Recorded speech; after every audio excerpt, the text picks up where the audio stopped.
Okay, hello everyone once again, and welcome to the second session of the conference. I am honored to speak today in this session with distinguished speakers on the topic Authoritarian Regimes, a Threat to Balkan Stability and Peace. Mr. Dragan Sormaz, former member of the National Assembly from Serbia, Miodrag Vlahovic, former Foreign Affairs from Montenegro, Melisa Haradina is not here, and our expert of international relations from OCTOPUS Institute, Mr. Kuçi. Welcome all of you, and let me go on in Albanian, because I think is more convenient for me to discuss with you in Albanian, and you can use, I think, there is available translation if you need it.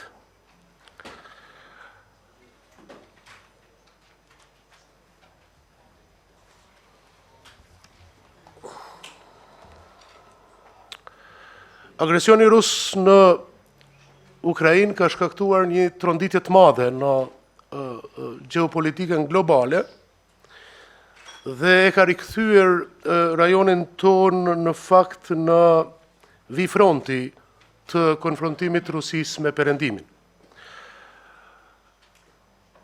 Mendoj që qëllimi kryesor i Rusisë nuk është thjesht pushtimi ose zgjerimi i territorit,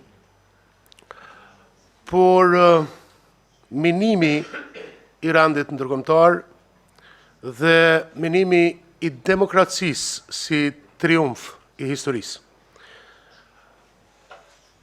Putini shumë shpesh e ka përdor Kosovën për ta legjitimuar agresionin në Ukrainë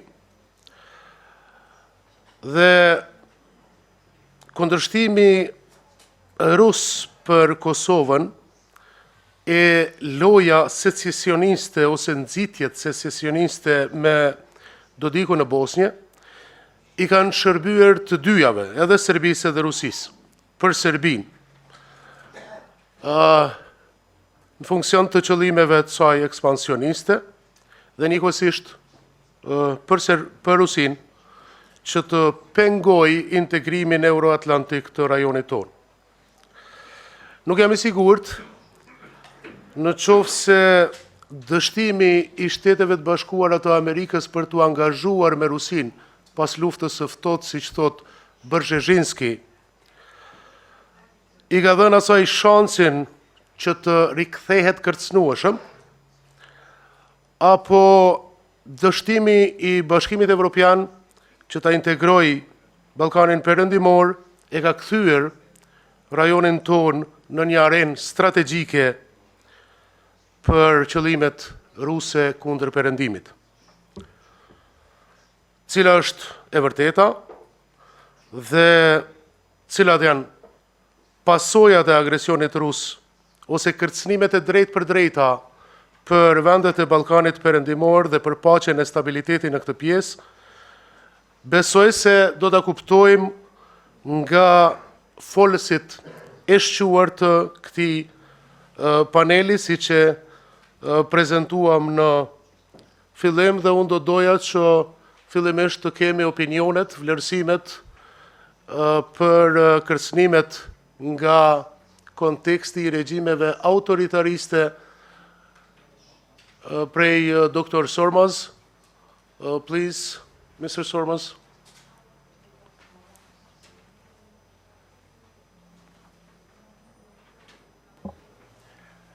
Thank you very much. Authoritarian regimes, never-ending story in Balkan. I will read you my thoughts because I have a problem in 10 to 15 minutes of speaking, okay? And I would like to be clear, and after that I will answer any of your questions if you have some of them. I would still like to talk about Serbia, of which I am a citizen. Now, the authoritarian regime of President Vučić is in power in Serbia. Since coming to power in 2012 through democratic elections, he has evolved into the regime we have today in 12 years.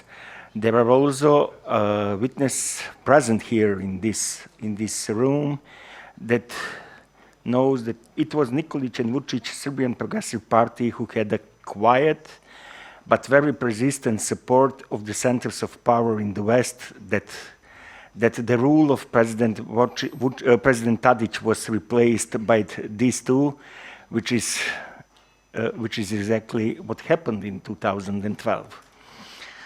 Already in 2013, the Brussels Agreement was signed, less than 1 year after new government and new president.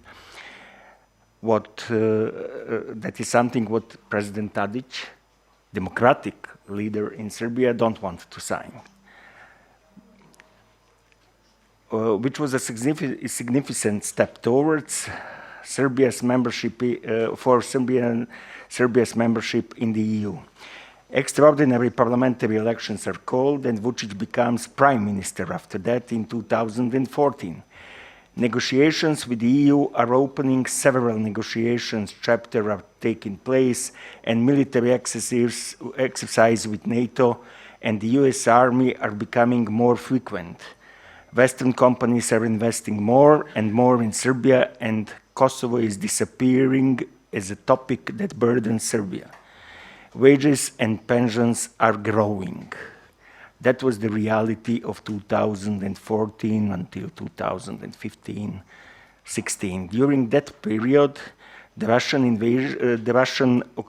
invasion of Crimea took place, and slowly but surely, an anti-Western narrative appeared in Serbia. At that time, I was the head of the delegation in NATO Parliamentary Assembly, and for Serbia, of course. And I began to have an increasingly difficult task to explain my colleagues in NATO Assembly, to explain everybody in the West, Serbia's policy towards Russia, but an increasingly difficult task in Serbia, how to fight within the system against the obvious change in the policy of the Serbian Progressive Party and Vučić, who pro-Putin propaganda wins the presidential elections in 2017. Kosovo and the Republic of Srpska again became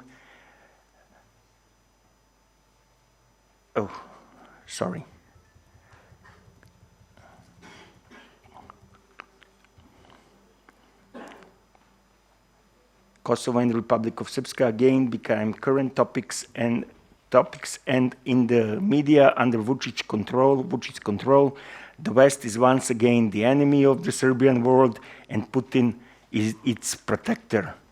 Serbia's path towards the EU is slowing down, almost ending, but the West is still cooperating with now President Vučić and investing in the Serbian economy. The media is bought by oligarchs close to him, and NGOs are under increasing pressure. In November of 2021, Vučić is going to visit Putin to negotiate a new price for natural gas. After returning to Serbia, the date is very interesting, November 21st. And after returning to Serbia, he only talks about the greatness of Russia and Putin and how great changes will soon take place in the world that will make Serbia's fight for Kosovo easier. What will happen?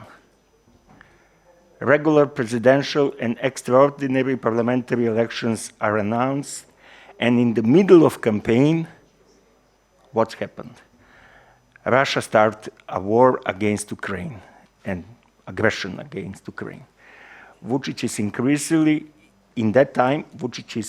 increasingly stifling media freedom and establishing an authoritarian regime.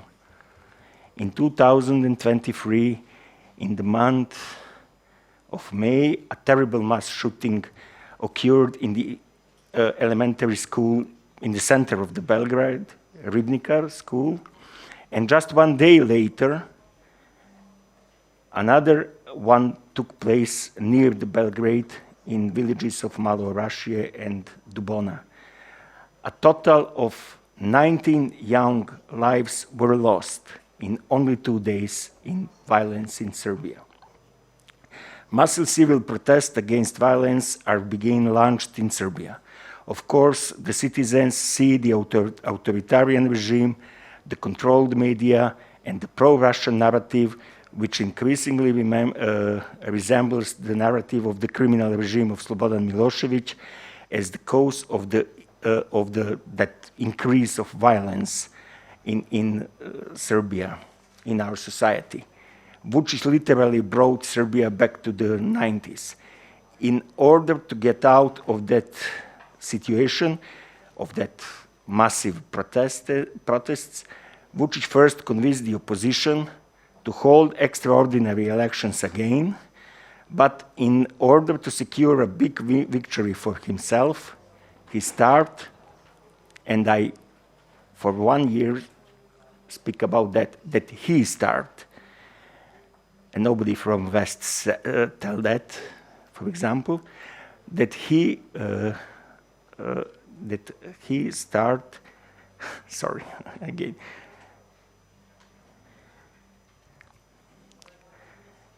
an action in Kosovo that tragically ends with 4 lives in the village of Banjska.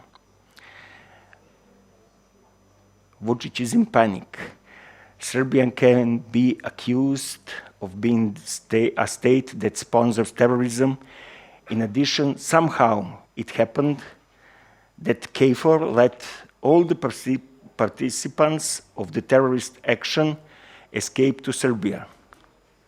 That is these 45 guys that accused, that I know, 3 are in custody of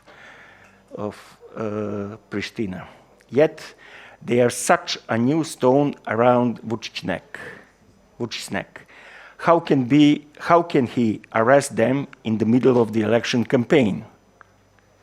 But what is worse for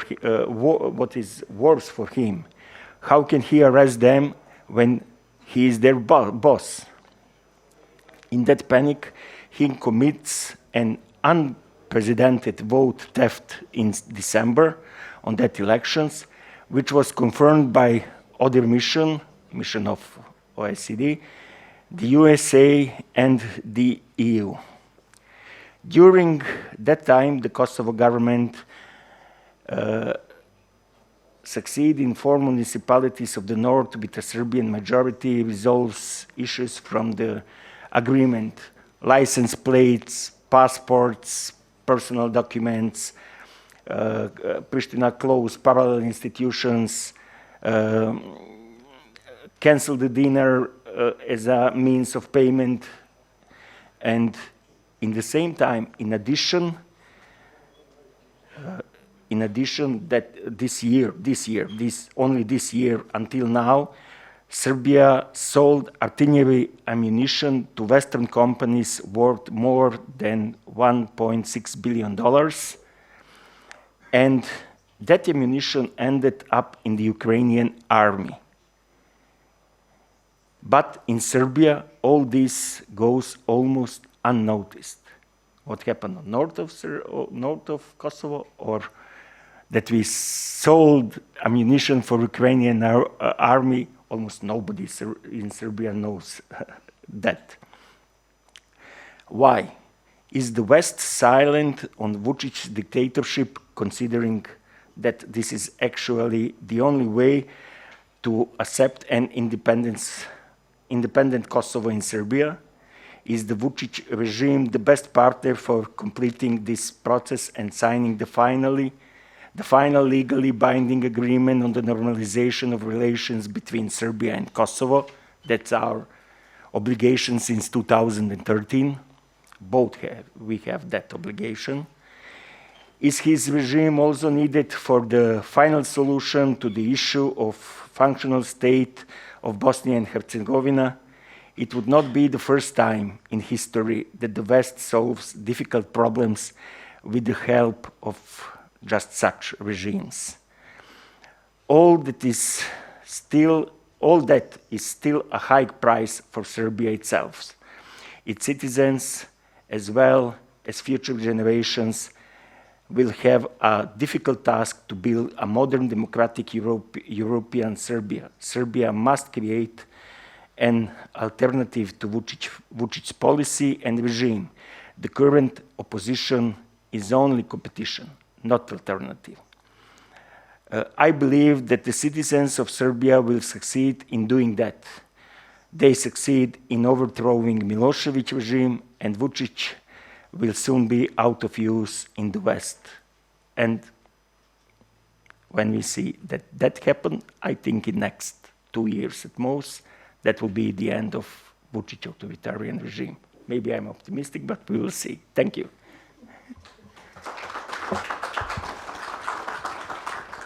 Thank you, Mr. Sormaz. Let me ask a question, please. You did explain it in details, the political profile of Mr. Vučić. And considering his policy and his actions against Kosovo, we in Kosovo see him as a little Putin. And may I ask you, what is your consideration, to compare, what is your comparison between them in your point of view? What is? Comparison between Putin and Vučić. In their attitude, in their approach, in their policy, in their authoritarian leaders, and in their exposing threats to peace and security.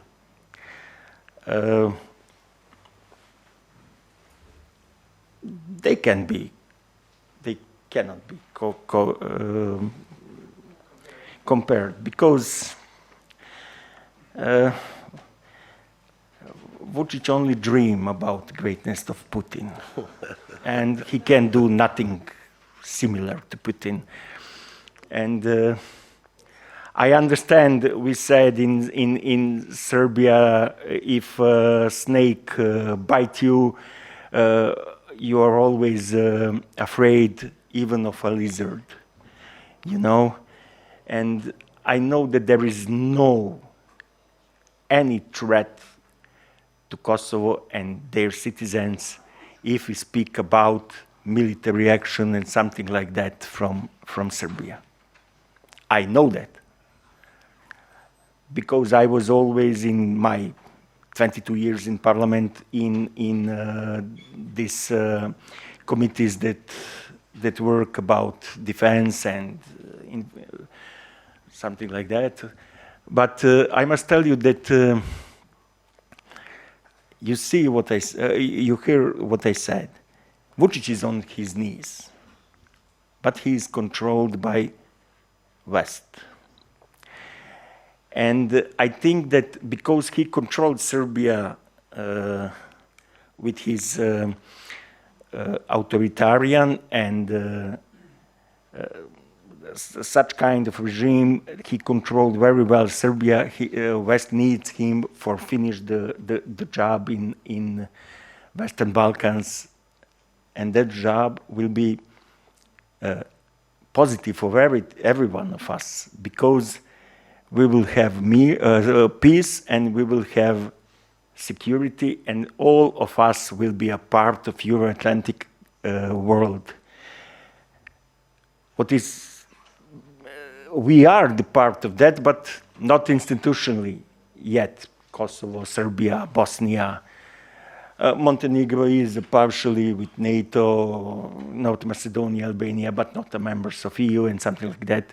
We must complete that. And I think the dialogue is solution. Vučić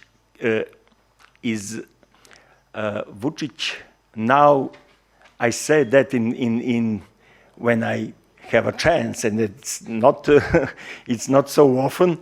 But Vučić now it's more businessman than politician. He wants to be on power and since 2027 to complete everything with Expo 2027 and budget and everything else. And he day by day with some of his actions. But you see, he cannot do nothing. He can't change nothing what's happened on north of Kosovo in these 4 municipalities. He can't do nothing. Let's hope so. Thank you very much. But there is also Banjska of last year. That's why I asked you to make a comparison between Putin and Vučić. Thank you very much indeed. And now I would like to invite Mr. Vlahovic, former Foreign Affairs from should say yeah, minister. I was minister. not Foreign, the ministry, foreign but minister. the minister. Yeah, thank you. Foreign Minister of Montenegro, yeah. And let's start with one question, Mr. Vlahovic. What are the specific threats to the Balkan stability and peace regarding authoritarian regimes? Which are your opinion on the developments, recent developments regarding regimes in context of democracy in our region? Thank you very much indeed. I do apologize for correction of mine, so Minister. Yeah. Some people back home are pleased. It's with that. missing Some in others my are not paper, so pleased. Some others I are not pleased. apologize. It's my habit to correct people on that one. Yeah. I was, of course, honored to be to have that kind of accident in my life, to be the minister just in the most important period of our recent history. That is the regaining of independence back in 2006. But first, let me start, for me, first of all, I would like to thank Mr. Musliu and friends from OCTOPUS for giving me the opportunity to be together with you today. For me, being in Kosovo, back in Kosovo, is always a special thing, special emotion, since I was born in Kosovo. I was born in Đaković and Đakova a long time ago. And my father, we lived there very shortly for 6 years, and my father was a judge. My mother was a teacher in the high school there. And my dear friend Ender Hoxha remembers some of the students of my mother eventually became the professors of Mr. Hoxha when he was studying here. So for me, it's always a special kind of opportunity to be in Kosovo. Concerning the very topic of today, I would like to observe that medal from the other side, because more or less we do agree here about the malign influence of Russia and the proxies of Russia and the platforms of Russia in the region, primarily Serbia, primarily the regime of now Aleksandar Vučić of Serbia, although when you see the parameters, the contents of this kind of rule in Serbia does not differ that much from the previous situation with Milosevic and some other people, where maybe given the historical context, Mr. Vučić does not have neither the means, nor the money, nor the possibility to influence or try to influence the neighboring countries in a dramatic, drastic, and even tragic way, as it was the case with Mr. Milosevic. Now the means are different. The means are some kind of the Russian/Serbian version, if I may, of soft power, of the influence through the other means, primarily if that should be repeated at all, through the main agent of Serbia in the region, which is the Church of Serbia, Serbian Orthodox Christian Church. So consequently, I would like to see the other side of the medal, which is actually the West, the Euro-Atlantic community. Long story short, and with certain simplification and with my apology, as a former Russian ambassador to Washington, I should be careful not to criticize our dear friends from America drastically, but sadly enough, we could say, if we limit ourselves to analyze the situation in the Western Balkans from, for example, as Mr. Sormaz has mentioned, 2013 or 2012, it's a very poor performance. the influence of Russia in our region is greater and more efficient, unfortunately, and more negative, and with the consequences which are pretty bad, because the West has not reacted accordingly or appropriately, because the West has omitted, has misunderstood the situation, and was late with certain reactions and even certain interpretations, including in the brackets the interpretation of the political changes in Montenegro back in 2020. Believe it or not, for example, the US Embassy and the UK Embassy in Montenegro and some other even European countries, embassies in Montenegro have understood and were explaining these kind of changes as some kind of emancipatory role of the Serbian church in the context of the necessity for democratic transformation of our country, which is nonsense, to put it mildly. So if we limit our analysis, very brief analysis, from the period when Donald Trump was the president, and accordingly Mr. Richard Grenell was the main diplomat for our part of the world, we can see that actually, even in comparison with that period, which is, if I'm not mistaken, 2016-2020, we are still living in some kind of stagnation with some elements of regression. So whatever we are trying to analyze in our region, Bosnia-Herzegovina as such, Republic of Serbia within Republic of Serbia versus and with the Republic of Kosovo, the events in Montenegro, the developments in North Macedonia, we can see that first there is a somehow unlogical continuation of certain patterns and certain strategic mistakes of the Trump administration, which actually were extended during the Biden administration, where in both cases there is a very present and very drastic both presence and influence of Russia in the region, in a way which is detrimental for Bosnia and Herzegovina, which remains, unfortunately enough, a divided and dysfunctional country first. Then, instead of progressing towards the EU, where Montenegro was quite close to the next stage in 2018, we had a regression, a pretty drastic waste of historic time from 2018 to 2024 to today. And then to some extent, with some of the elements Mr. Sormaz has just mentioned in recent months, maybe one could say with a very benevolent attitude, if you want very optimistic state of mind, that there are some developments in the context of Belgrade-Prishtina, that is Republic of Serbia, Republic of Kosovo dialogue, where certain technical issues and the situations were resolved volens nolens by the Belgrade regime in a way which was, or could have been resolved years ago. Where, of course, let me not, forget that, and that is, as they say, an elephant in a very small room. There is this open issue which has actually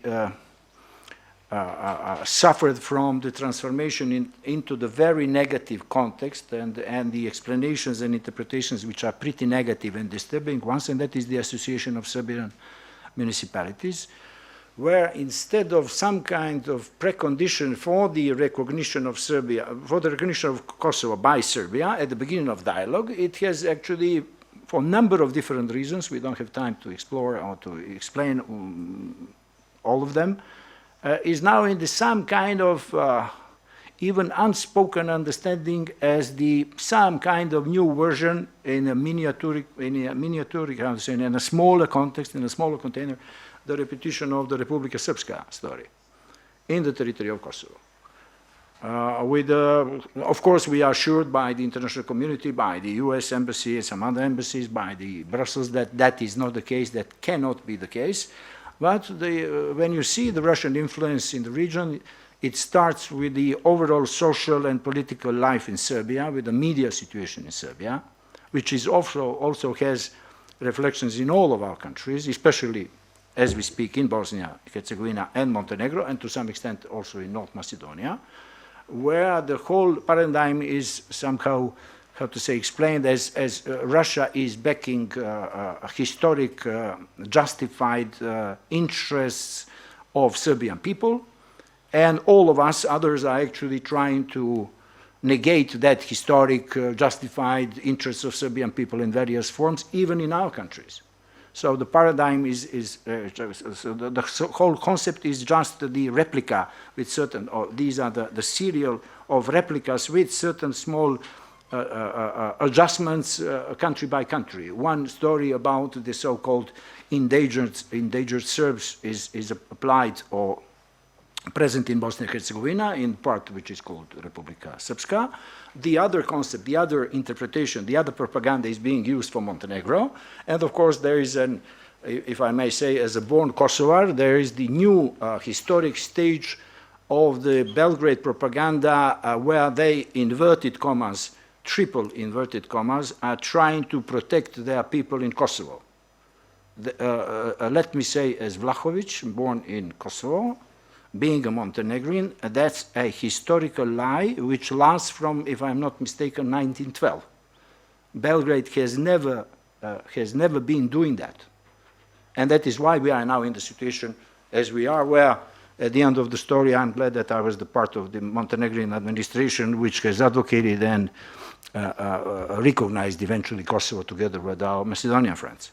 So the bottom line is very realistically / optimistic. With the new European Commission, one can only hope with Mrs. Kallas and Mrs. Kos, which is very positive. These are both positive changes in respective positions within the EU Commission.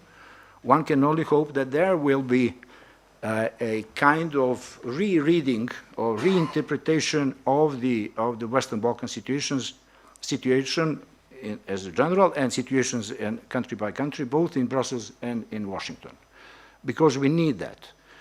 And I end with the most, how to say, a fresh example, which was very present in our political life and political developments even a year ago. I recall one of our discussions with Mr. Sormaz and me in Radio Free Europe of so-called Open Balkans, where, let me remind you, and I end with that, that strangely but also logically enough, that was an anti-European concept, of course, which was in certain moment, which was 2 years ago, if I am not mistaken, supported by this list of addresses: a regime of Aleksandar Vučić in Belgrade, the puppet proxy regime in Banja Luka of Milorad Dodik, the State Department, and the Russian MID, Russian Foreign Ministry.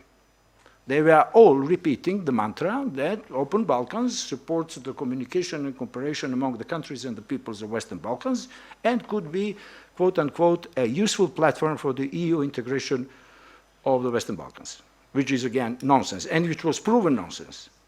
So instead of having new experiments of this kind, I do hope that some prospects and some anticipations saying that the new EU Commission is going to change the plate, as we say, change the music, and that they will, our friends in Brussels, will try to accelerate the process of European integration in alphabetical order, Bosnia, Herzegovina, Montenegro, and North Macedonia, is something which is realistic perspective. And with our common hope, I believe, that Madame Harris will win in Washington, then we could have a hope to not only progress towards Euro-Atlantic institutions, but also to counter the very malign Russian influence in our countries. Thank you. Thank you very much, Mr. Vlahovic. Appreciate it. I know I don't have any specific question to you, but you mentioned some mistakes in the approach of United States and Western countries toward our problems in the region. What should or what can do differently, or in your point of view, what should they change in their approach toward Western Balkans, let's say, to avoid such threats as you explored in your speech? Okay, there are different types of answers here. Very brief. One is to change the attitude towards Mr. Vučić, since they have been expecting, I think that's the proper tense. They have been expecting for years now he to deliver Kosovo issue. Instead of that, they have permitted him and the regime there and the overall Serbian political structures, Serbian Church included, Church of Serbia included, to actually jeopardize and to worsen the situation in all other countries, having an excuse that there is a historic mountain they have to climb and to, how to say, to do the unthinkable to recognize Kosovo. And in the meantime, the situation in Bosnia is going down. Montenegro is with a glimpse of hope now from these latest developments, the extraordinary elections in our capital, which have gone correctly enough, and with the deterioration also in the context of the communication with Kosovo and in Northern Macedonia. So change the attitude towards Serbia. Appeasement is a wrong policy. Appeasement can be a diplomatic tool of short-term nature. You appease someone or some people, telling them that it's better maybe to go along and to be supported or for certain issues instead of being punished for the other if they do not perform. But if appeasement is actually prolonged for which is now 12 years without concrete result, then it's a wrong policy. And I would expect in State Department, given the fact that Mr. Hill, the ambassador in Belgrade, is obviously the head of regional operations, that Mr. O'Brien and some other people who would hopefully join him or maybe replace some of his colleagues, if and when Mrs. Harris will win the elections, could actually come with a new concept where it would be relatively easy to observe what was wrong and not so easy to find the alternative, I admit. But nevertheless, the first step should be done to realize that this is wrong. This is inefficient, and it provokes more problems than solutions it creates. So one thing in diplomacy is the proclaimed policy, which we all could agree both with Brussels and US.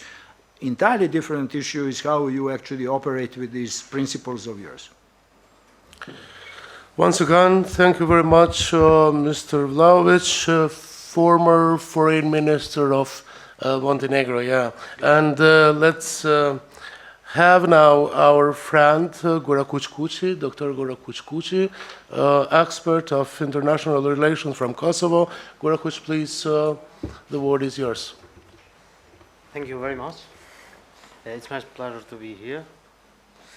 Today I will discuss Russia's hybrid warfare in the Western Balkans, focusing on its geopolitical strategies and the use of proxy actors to exert influence in the region. This analysis comes from the broader context of Russia's ambitions to prevent closer integration of the Western Balkans with NATO and the European Union. Russia's hybrid warfare in the Balkans involves both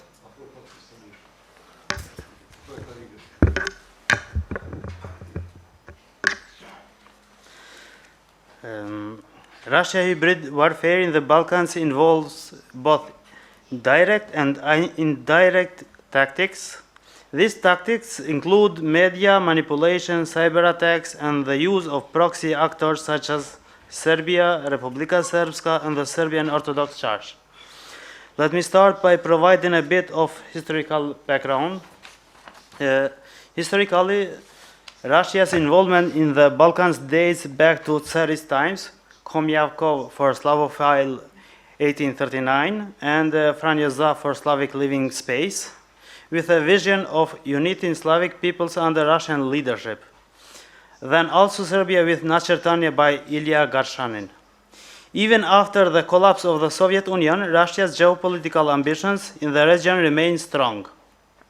I think we know the Dugin's plan for the Eurasia plans, multipolarity of the world, Moscow-Peking coalition, today BRICS, etc.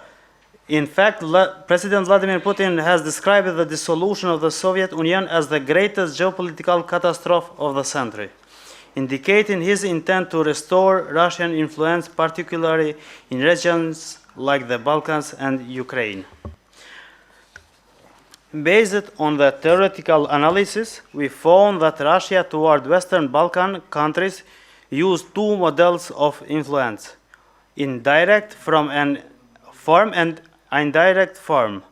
In indirect form with the two types, first rough proxy states actors like Serbia, Republika Srpska, and second proxy non-state actors, Orthodox Church associations, organizations, various interest groups, political parties, media, etc. The difference between the direct and indirect form lies in the engagement of plan implementation. In the direct form, it affects the proxy itself, while in the second form, it uses the proxy to create other proxies. One of the primary tactics is the media manipulation. Russia-controlled outlets such as Sputnik and Russia Today spread disinformation tailored to the region. These narratives often exploit ethnic tensions and historical grievances, creating division within and between countries in the Balkans. By controlling the media narratives, Russia can influence public opinion and undermine trust in Western institutions like NATO and EU. Another key aspect of hybrid warfare is cyber attack and electoral manipulation. Russia has interfered in several elections, particularly in Montenegro and North Macedonia, to support pro-Russian or anti-Western candidates. By manipulating electoral processes, Russia aims to destabilize political systems and maintain influence through political leaders who are sympathetic to its goals. But perhaps the most critical part of Russia's hybrid strategy is the use of proxy actors. These actors can be divided into state and non-state categories. On the state side, Serbia and Republika Srpska are crucial allies for Russia in the Balkans. Serbia's historical and cultural ties to Russia make it a key partner in resisting Western influence. Similarly, Republika Srpska, an autonomous entity within Bosnia and Herzegovina, aligns closely with Moscow's geopolitical objectives, supporting separatist movements and opposing NATO integration. On the non-state side, Russia uses entities such as the Serbian Orthodox Church, pro-Russian media outlets, and civil society groups to exert influence more covertly. These actors play a significant role in shaping public opinion and creating a favorable environment for Russian intervention. To illustrate these tactics, let's briefly consider two case studies, Montenegro and North Macedonia. In Montenegro, Russia strongly opposed the country's NATO membership and was even implicated in a coup attempt in 2016 aimed at overthrowing the pro-Western government. Despite these efforts, Montenegro joined NATO in 2017. However, recent political developments show continued Russian and Serbian influence, particularly in elections and census processes, which are manipulated to favor pro-Russian candidates. I want to mention the tweet status of Igor Dodik, son of Milorad Dodik, who said that he helped the Prime Minister of Montenegro spies to build the political party. In North Macedonia, Russia's goal was to block the country's accession to NATO by supporting anti-Western media and political movements. Leaked documents revealed that Russian agents financed pro-Russian outlets and politicians, steering ethnic tensions and opposing to the Prespa Agreement, which resolved the country's name dispute with Greece.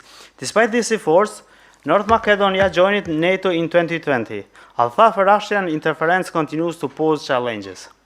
We must remember the influence of Russia on the 2016 US presidential election, particularly through the dissemination of fake news originating from Macedonia, giving Russia significant impact on elections in various Western Balkan countries and beyond. Our institute has adopted and is currently investigating elections using the term geopolitical elections. This approach reflects the growing recognition of external geopolitical forces shaping electoral outcomes.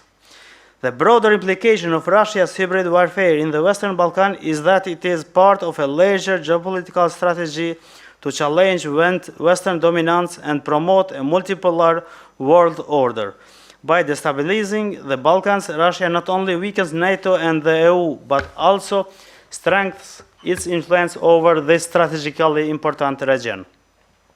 In conclusion, Russia's hybrid warfare in the Western Balkans is highly effective because it exploits the region's vulnerabilities, ethnic divisions, weak political institutions, and cultural ties to Russia.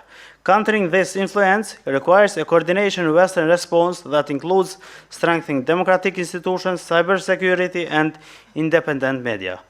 The stakes are high. If the Western Balkans continue to destabilize, it will not only affect regional security, but also have wider implications for global stability. Thank you for your attention. Thank you very much indeed. Gurakuç, let me ask you a question about hybrid threats and hybrid warfare in our region. Due to the fact that Russia has its interests in the Balkans, and in order to meet its interests, it has to manipulate public opinion in different countries, such as in Montenegro, Northern Macedonia, etc. But how can we confront effectively operations of influence within the context of hybrid warfare in our region? I must to mention something that the index of democracy in the global stage, saying that the democratic states and the autocratic states are going to be equal, and too many democratic states in other part of regions, but also in the Western Balkans, are going to be authoritarian regimes or hybrid regimes with tendency to be authoritarian regimes. This is the impact of direct of Russia and also other countries that are with authoritarian regimes.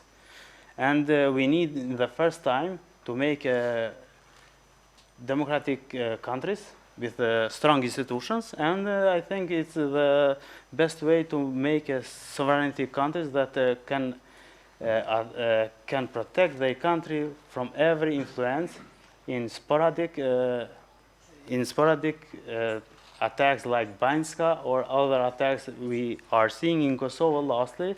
Too many cases in north of Kosovo that comes to explode some cars or attack some people. All of these attacks are the part of hybrid warfare. So we need to make a strong military, strong police, and strong institution in democratic way.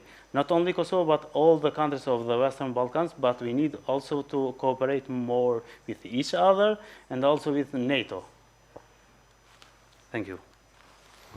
Okay, thank you very much.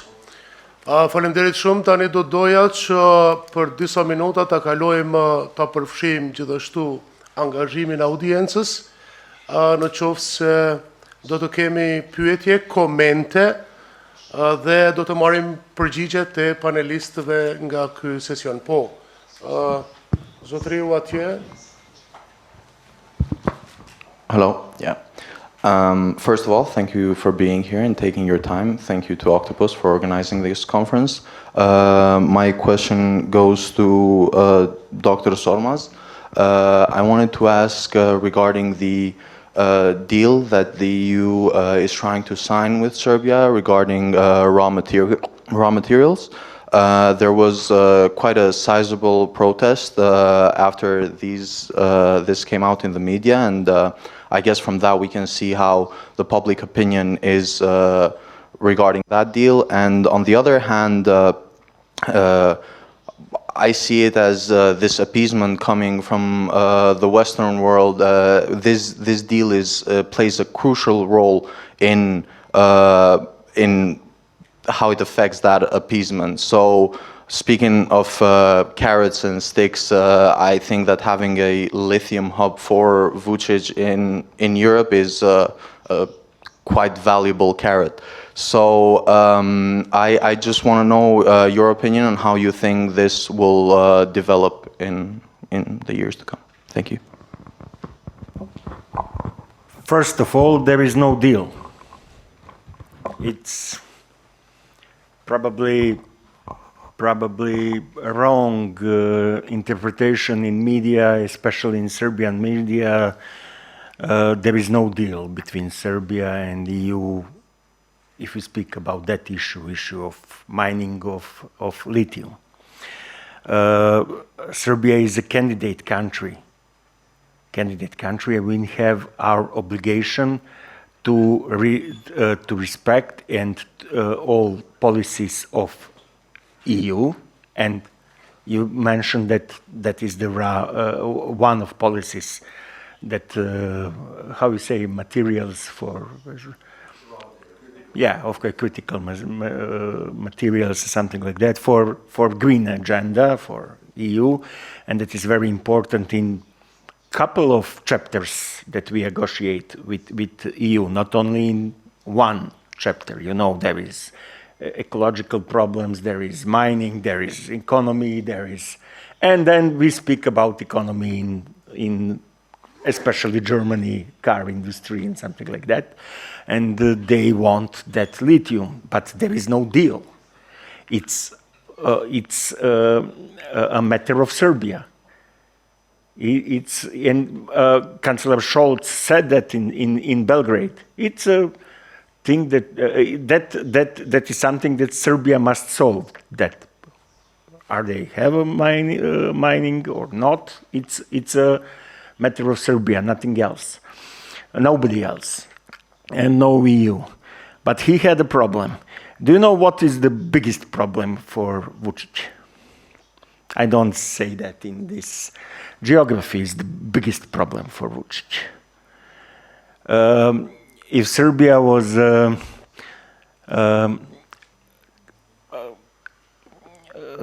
neighboring country to Russia, like Belarus, probably the Vučić regime and the Serbian country will be worse than Belarus in that situation. But we have geography. For him, geography problem. We are surrounded with EU countries, with NATO countries. Serbia is a part of Western world, cannot be a part of Russian world, and one of his problem is that. And when I said that I think that his power is decline, the reason is why I say that he cannot do anything in Serbia now in these days. You see, lithium, he had a problem with public. I think now it's 70% of people in Serbia is against that mine. Then we desperately need nuclear power plant. We desperately need. And I think that will be the problem for Kosovo too, because coal is something that is not acceptable for EU. And I think that we produce energy from coal, I think something like 70% in Serbia, and that's the problem. And the best way to solve that problem is nuclear power plant. But we need 10 years for something like that, and strong support of public, because his government is corrupt government. He will never have support for that, for public. And if he's try to put that question on agenda, he will have problem. He can't do nothing about military changes in military that he try now draft again, and young people don't want to go to the army, and even for 75 days. Now we have this list of waiting in medical terms for operations, something like that. That's the big problem in Serbia. More than 60,000 people wait for operation of, I don't know, knee or something like that. He promised that he will solve that. He will never solve that. Why? Because corrupt system that do that. He must have only one law, and to separate public service from private service. That one doctor, for example, can work in both service in one day. And then he said, sit in public service, in state hospital, and said to his clients, oh, come to me in afternoon, and I will solve your problem, but in private clinic, you know. And that's corruption. And that's the problem, big problem in Serbia. But if he put that law in the parliament, he will turn the medical staff, the whole medical system against him. And he is in problem. Every day he is in bigger and bigger problem. And if we have Finnish dialogue, I look at you. If we finish dialogue and everything, and that problem of relations, Belgrade and Prishtina, make smaller, smaller, and smaller, his problem at home will be bigger, bigger, and bigger. And when we finish a dialogue with Prishtina, I'm sure that will be the fast finish of Vučić regime in Belgrade. Okay, thank you very much, Mr. Sormaz. We have another guest who wants to make a question or any comment. Yeah. Please, Professor. Faleminderit. Bëri përshtypje komunikimi shumë i drejt për drejt i ish ambasadorit Vlahovic si një fisnik malazez që është sigurisht e ka përdorur edhe këtë gjuhë këtu. Unë jam Sadri Ramabaja, drejtuesi i Institutit Shqiptar për Geopolitik. Konkretisht, konkluza e tij se ambasada e Shtetit Bashkuar të Amerikës, e Britanisë Madhe, po edhe miqve tjerë, partnerëve tjerë, e kanë keq kuptuar pozicionin e kishës serbe në malin e zi dhe i kanë shuar terren veprimi Serbisë si rezultat kishim ndryshimin e situatës politike atje, pozicionimin e ri të një pjesë të mirë të qeverisë malit zi atje, por e konstatoj edhe faktin se me zgjedhjet e fundit lokale për kryeqendrën e malit të zi, Podgoricën, rritën shpresat për një rikthim të pozicionimit të ri të malit të zi. Ai pohoi edhe faktin se Ballkani i hapur është kuptuar si një mantër edhe nga SBA-ja, edhe nga Rusia dhe Serbia, për një ripozicionim të Serbisë. Zoti ambasador, a mund të jemi në prag të një rreziku të ri që kjo mantër të ripërtrihet edhe pas nëntorit, pavarësisht se kush vije në shtëpinë e bardhë, dhe të provohet tutje tërheqja e Serbisë nga sfera ndikimit rus përmes dhënjes së Republikës Srpska, përmes ndikimit fuqishëm, ndoshta edhe më të fuqishëm në Malzi dhe një tentative për përsëritjen e agresionit në veriun e Kosovës. Faleminderit.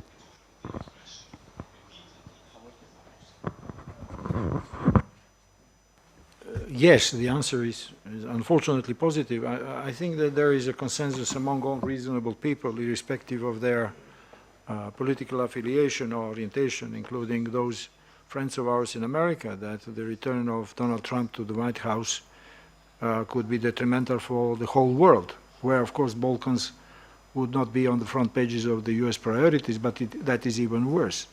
So when you observe, even from the, I would say, a so-called ordinary citizen point of view, one can detect very easily that Mr. Vučić, Mr. Dodik, Mr. Orban, Madame Le Pen, Signor Salvini, some others, are actually cheering for the possibility, Mr.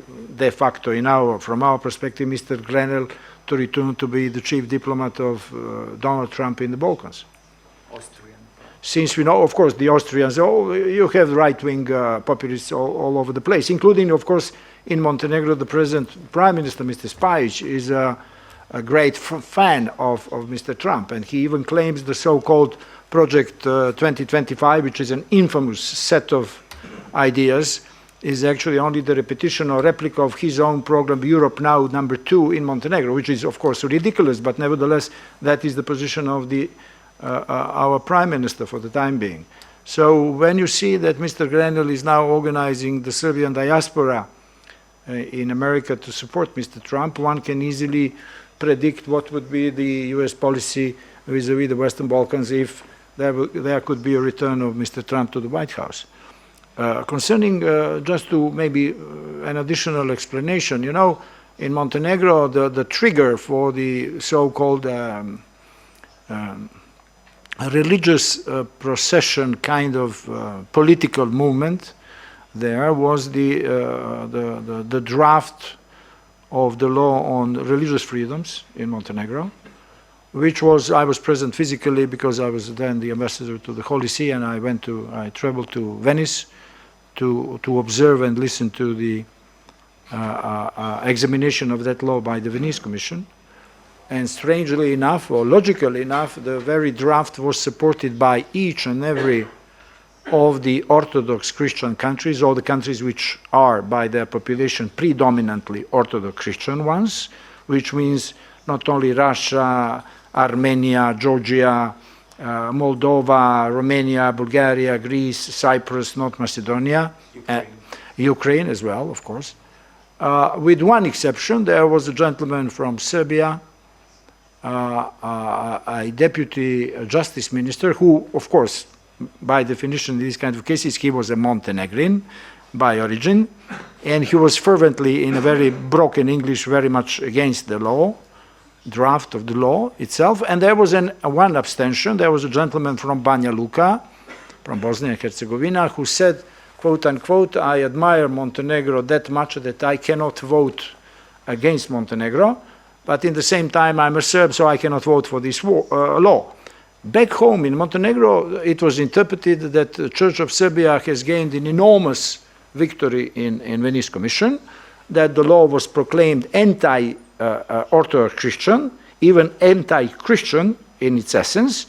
And long story short, now I have to abbreviate and to go to the final chapter of that very sad and unfortunate story, and to some extent even ridiculous one, that the US interpretation and the UK interpretation was precisely that we, then the government of Montenegro and the authorities in our country are trying to suppress the religious rights of Christians, which is nonsense, of course, but that was the paradigm, that was the mantra, that was the propaganda which was actually backing in classical political terms, in traditional political vocabulary, that would be a counter-revolution, which we were faced with back in 2020.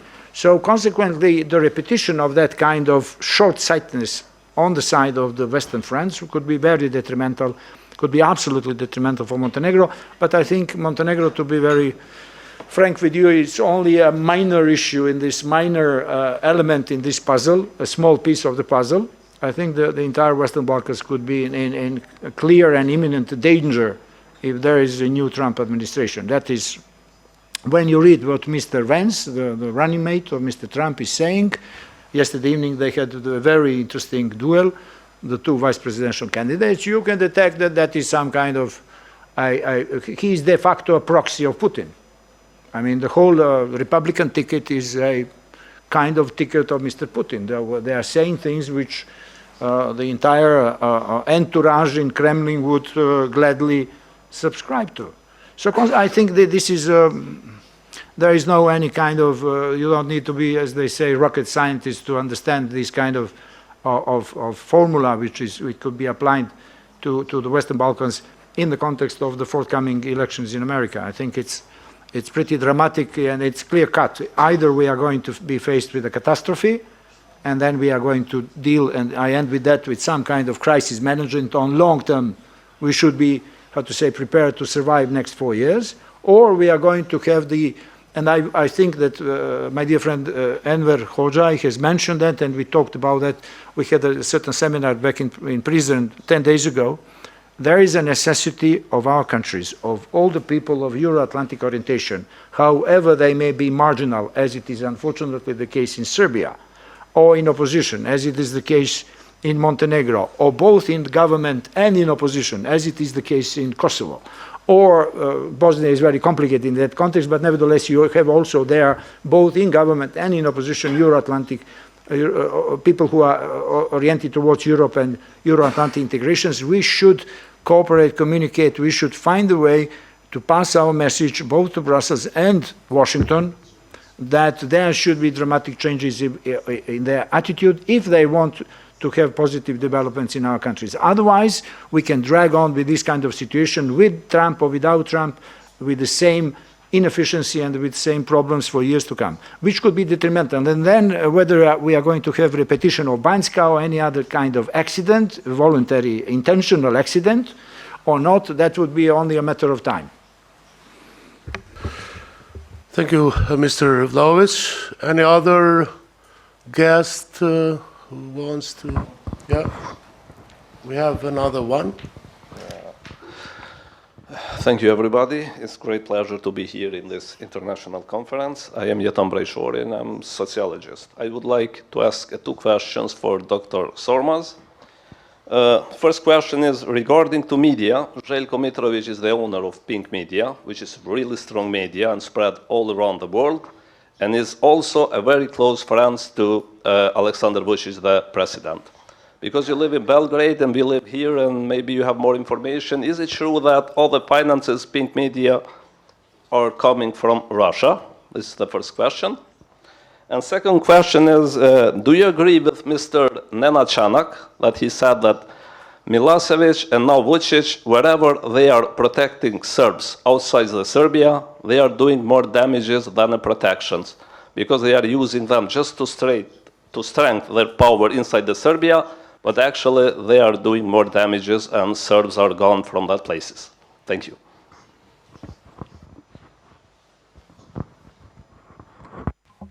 Second question. You may ask my friend who is in front of you about my relation with Nenad Čanak. We are great friends. And is that Mark? Yeah. And we are great friends and we are cooperate now about creating something new in Serbia with young guys, not with us. If we speak about Pink Media, that is that is not true information that you have. And now I'm going to tell you something what may be paradox for you, but Pink TV and Pink Media have a great support of Ambassador Hill, US ambassador. And Željko Mitrovic drive the car all over the Belgrade with American flag. Yeah, many times, not once. He lived in London. He's often in America. He had a contract with movie companies, big movie companies, biggest movie companies from America. And he speak openly and frequently against Russia. But his television is something else. His program on Pink TV is unfortunately something else. I said from the place when I sit this morning that many of that is schizophrenic in Serbia, especially foreign policies. But now, and I will be short because we must go to lunch, everyone is hungry. But I must say something from history. History is a science and history is very, very complicated science. But you know, Kosovo and Vojvodina have in Yugoslavia or Republic in Serbia in Tito's time the same position. You have now, from where is Mr. Čanak, you have now still autonomy province of Vojvodina, but Vučić don't call that part of Serbia autonomy province of Vojvodina. He called them North Serbia. You know, but do you know how Vojvodina became a part of Serbia?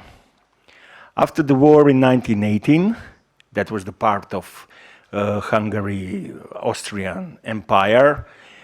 Vojvodina, Srem, and part of Vojvodina is Baranja. now it's that the part of Republic of Croatia, became a part of Kingdom of Serbia before creation of Yugoslavia. And do you know who first recognized that part of that's part of Kingdom of Serbia? United States of America and President Woodrow Wilson. We may speak how Tito became on power, what happened in 48. You know now how it's very difficult to help when we see how West on difficult way helping Ukraine. I think on difficult way. I think that they can do much more and much better. And they are so strong that they can do that. America, EU, and other 50 countries, all the same 50 countries that support Ukraine.